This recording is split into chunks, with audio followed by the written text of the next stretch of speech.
Hi, I'm Norm Abram. Welcome to the new Yankee workshop.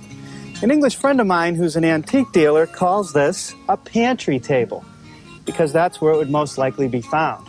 But I'm not going to put this piece in the pantry. I'm going to use it as a bedside table, perhaps a TV stand or small writing desk. I'll show you where we found this antique and how to build one of these next, right here on the new Yankee workshop.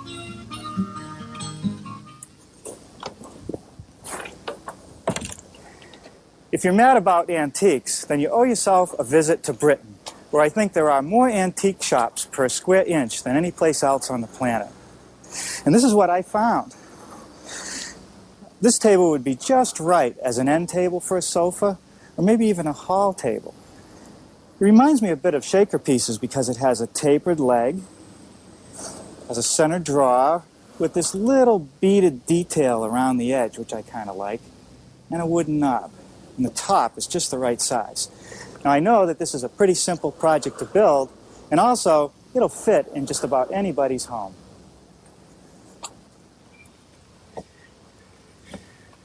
Well, I like that antique pantry table so much that I actually bought it and had it shipped back here to the workshop. And it certainly made developing the prototype a lot easier having the original. Now I kept the proportions pretty much the same, but one important detail was the thickness of the top. You see here on the original, it's only about 5/8 of an inch thick. Now, even though my prototype has a 3/4 inch thick top, the edge looks thinner, and I'll show you how I accomplished that later. One thing I did add, though, was a breadboard edge. And I did that because the antique original is built from old-growth pine, which is pretty stable, but today's more quickly grown pines tend to want to warp and twist, so the addition of the breadboard edge will add some stability to that top.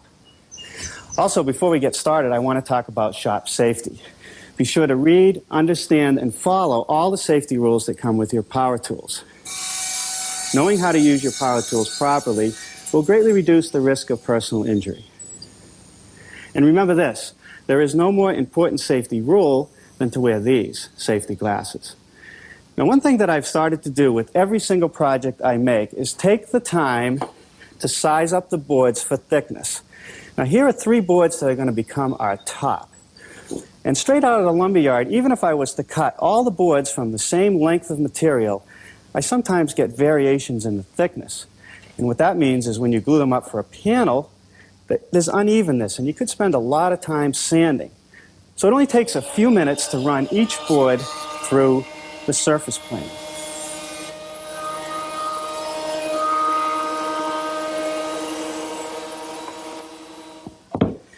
With all the boards the same thickness, I've now arranged them with the wide board in the center, and I've taken the time to look at the ends to make sure I alternate the growth rings. The growth rings on this board arch up, this one they're down, this one they're up. Now with them arranged, I'll just key each joint so I can make sure the boards get assembled this way all the time. And now look at the joint edge. And you can see here that there's a little bit of unevenness there. I don't want to use clamps to pull this together. I want the edges to butt tightly without any pressure. So now I'll turn to the joiner feature of my tool.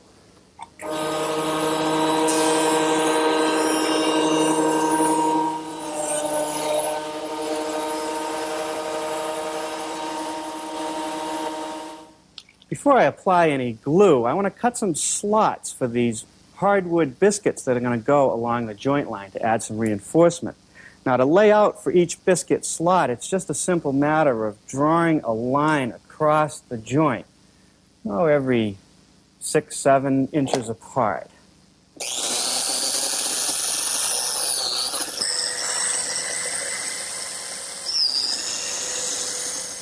Now, for the assembly, I'm going to start by rolling some glue on the edge of each board. And then I'm going to turn to this tool, which is actually made by the manufacturer of the biscuit joiner that I've been using. It's a glue bottle, and on the end of it, there's this little device. You can see a couple holes here where there's some glue coming out. It goes all the way through, and it's made to fit in the slot for a number 20 biscuit. And all I have to do is push on it, and it'll inject the right amount of glue for the biscuit slot. It really saves me a lot of time in having to brush each slot with glue. Now we'll just slip a biscuit in each slot, and we'll be able to assemble it and clamp it.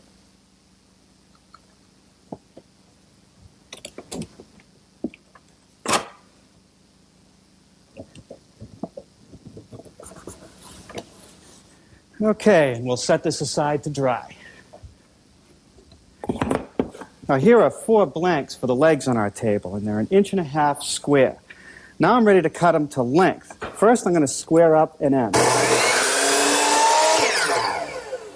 And now I'll cut it to the correct length, and this is where a saw stop comes in handy. I've set it at 29 inches, and I know that every leg will be exactly the same. Let's take a look at our prototype. The legs are tapered, and that's typical of a piece like this because it makes the piece appear a little lighter and it makes it more graceful. Now the tapers always occur on the inside edges, so there's one along this inside edge and one along this inside edge, the outside corner being the straight part. Now from this point up, the leg remains straight. The taper will start right here with the full 1.5 inches and go down to about 1 1/8 inches. And that's what I've laid out on this blank. Now to make the taper, I'm going to use my tapering jig at my table saw. The tapering jig is just a couple pieces of metal that pivot for varying degrees of taper and a little stop against which I will rest the blank. Now I think that the easiest way to set it up is to simply put everything in position and using my tape measure against the rip fence, check the measurement where the taper starts and where it ends, and keep making adjustments until they're equal. Then I know that the layout line is parallel to the saw blade. Okay, with the taper angle correctly set, now I have to slide the whole assembly over. And basically by eye, I'm going to just leave a little space between the blade and where the taper starts. So I'll have some extra material to plane later, and then we can run them through.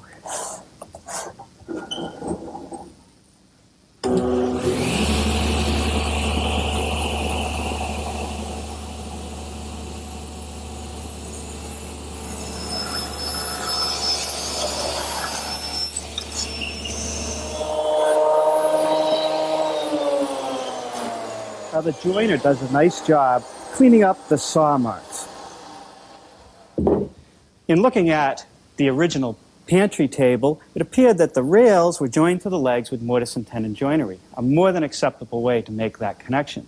But we're going to do something a little different today. I'm going to make that connection using a series of these hardwood biscuits, and it should be just as strong. So over here I've set up the 3 boards which will become the wide rails and laid out biscuit locations.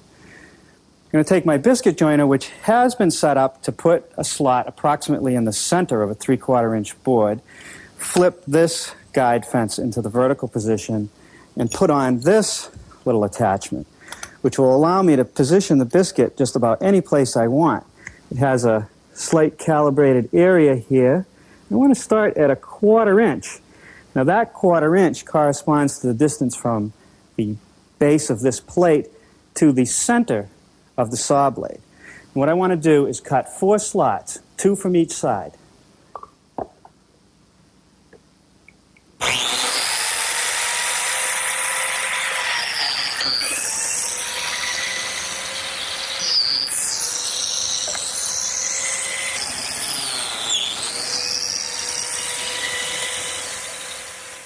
Now, before I can make the corresponding slots in the legs themselves, I'm going to have to make an adjustment to the biscuit joiner because these rails sit in 1/8 of an inch from the face of the leg.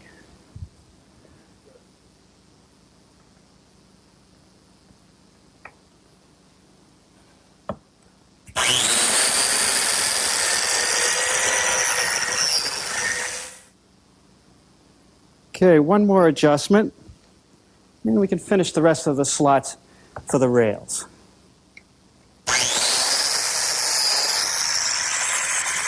On the draw side of our table, there are 2 rails, one at the top and one at the bottom, a little bit narrower, but they're flush with the leg, still attached with biscuits, except this time I'm going to have to go to a smaller biscuit. So I'll have to make some adjustments to the tool. First, I'm going to take off this accessory fence, tip this back down into the horizontal position, and snap on this spacer plate that comes with the tool. Now I'm going to use a number 0 biscuit for this connection, and it is actually longer than the rail is wide. So I'm going to offset the center point a bit because I don't want the biscuit showing through the face side of the table. Now in the assembly process, I'll trim off the excess. I want 2 slots, one at the top and one at the bottom of each rail end.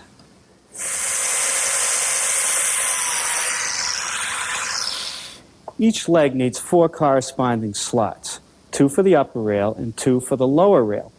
Without making any further adjustments to the tool, I can cut one of those slots. To cut the remaining slots, I'm going to remove my spacer piece, tip my fence back up, and use this edge and this indicator mark on some layout lines to cut the rest of the slots. Now the draw rides on a hardwood support with a side guide and also an upper guide which keeps the draw from tipping out too much as it's opened. All those are joined to the rails and to each other with more biscuit slots. I'm ready to make one of the draw support assemblies. The glue is already on the edge. Now a little bit in each of the slots.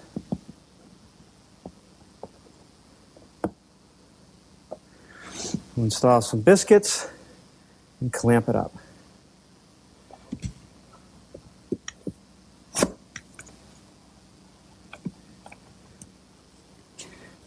Well, now we'll make a couple sub-assemblies of the front and back rails of the table. I want to make sure that I get absolute 100% coverage.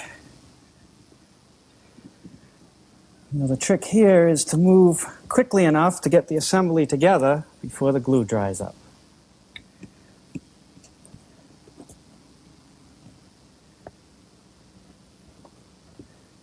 Now here on the back rail sub-assembly, I'm back to my number 20 biscuits, so I can use my glue applicator.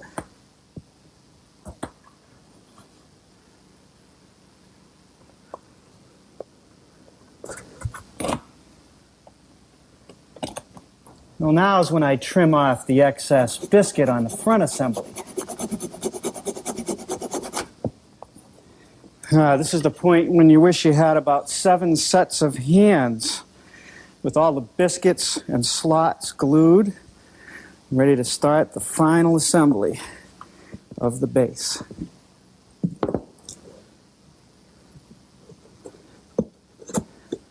That's the top draw guide. And the draw support.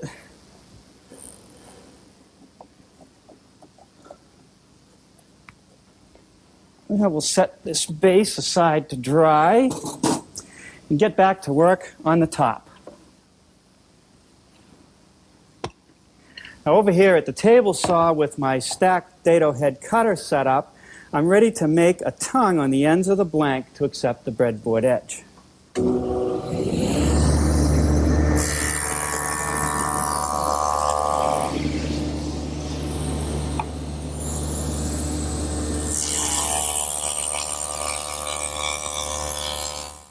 I'm carefully removing a little bit of the tongue at each corner because I don't want this to show through on the end grain of the breadboard edge. To make the corresponding groove in the breadboard edge, I'll use my router table, which is set up with a 1/4-inch spiral bit, and I've put some indicator marks to show the leading and trailing edge. Now what I'm going to do is take my piece, which has a mark where I want the groove to start, drop it down over the leading edge mark, push it through till I hit the trailing edge, remove it, turn it around and do the same thing so that the groove will be perfectly centered. Now I'm not going to cut the whole depth at once, just about half in the first pass.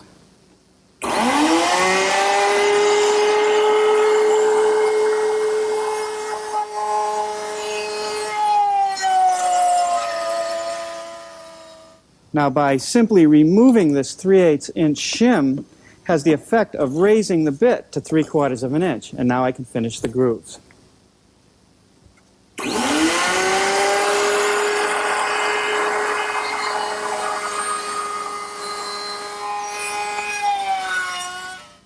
With the breadboard edges lightly clamped in place, I'm slipping a piece of scrap wood underneath the area where I'm going to drill some holes for some dowel pins, and that'll prevent any splintering as the drill bit pushes its way through.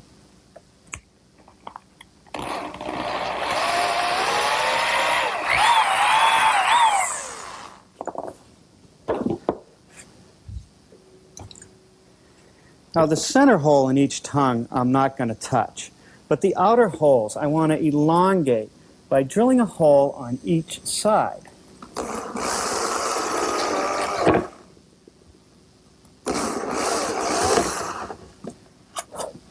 Now what this will do is allow this field of the top to expand and contract freely along the breadboard edge with changing temperature and humidity, thus preventing it from ever cracking.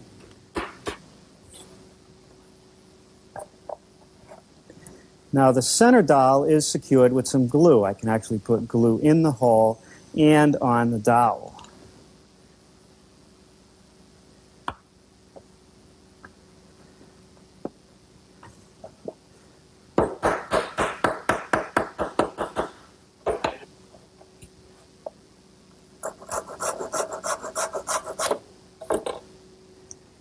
Now here's how the end dowel pins work. No glue to start. Just drive the pin in so it's almost through. Then just put a little spot of glue right at the joint line right here, and then we'll just tap it in a little bit more, and that will assure me that this pin will not fall out.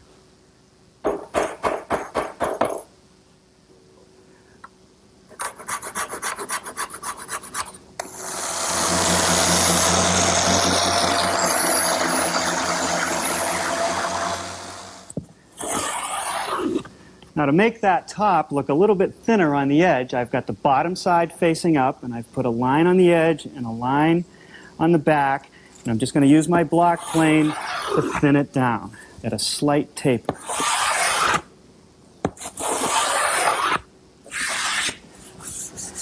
Well, I think that that's all I'm going to do today. Tomorrow we'll install this top and make the drawer.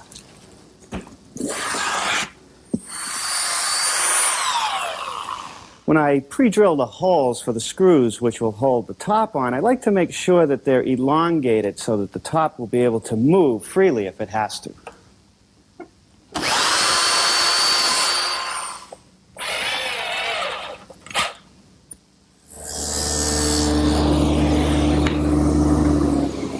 I've just made a 1/2 inch wide, 1/4 inch deep groove in the side piece which receives the drawer back. Now for the drawer bottom, I'm going to change to a 1/4 inch width dado and groove the sides and the front.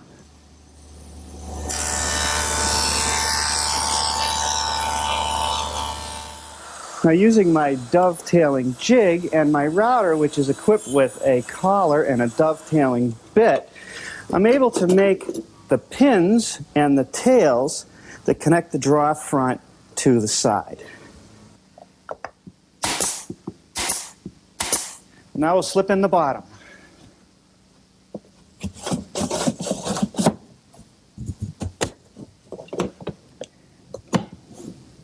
That's not bad.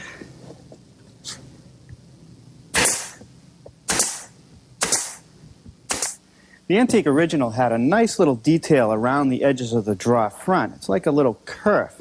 Now, if they had made a kerf along the end grain, it probably would have just chipped off, so they went through the trouble of running a thin piece along the width of the drawer. And I carried out the same details on the prototype, and I'll show you how. Here I've installed a straight edge clamp about 1/8 of an inch from the edge of the drawer. And what I'm going to do is use a sharp utility knife to just score it about 1/16 of an inch deep. Now I'm just going to readjust the clamp, the width of the kerf, and score it again. The next step is to take a very thin piece of wood, line it up with the edge of the score line, and reset the clamp. The reason for the shim is that, so as I use my back saw, the teeth will not be against the metal, they'll be against the wood as I remove the material between the score lines. Now for the end detail, which is done with a combination square and the sharp utility knife. First, I'm just going to score a little miter to the edge of the groove on each corner.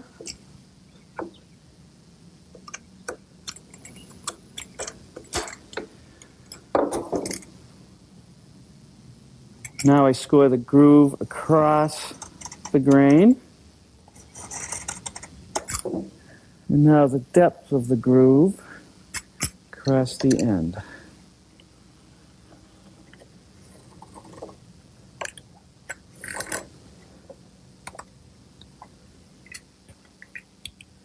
I'm going to come in about 1/8 of an inch from the end to remove material for that little thin strip that I have to install. And for the cut along the edge, I want to be right at the tip of the tails.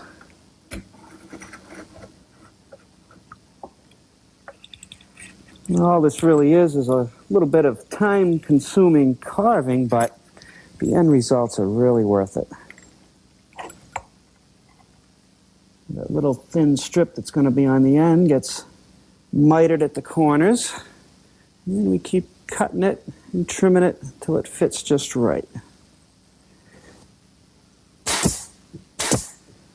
There. Now we're ready for some finish. In an effort to get that wonderful country pine look, I'm applying a coat of a water-based stain with a foam brush, not letting it sit on too long, and using a damp rag to just blend it in. The color here is called honey maple. Over in England, I saw a lot of wax used as the top coat, but I don't think that's really tough enough for what I have in mind for this table. So after the stain dries, I'll put on a couple coats of satin polyurethane. Now, wouldn't you agree that this is much too nice a piece to relegate to the pantry? Norm's back after the break with another new Yankee masterpiece fashioned from white oak. Find out more in a few moments.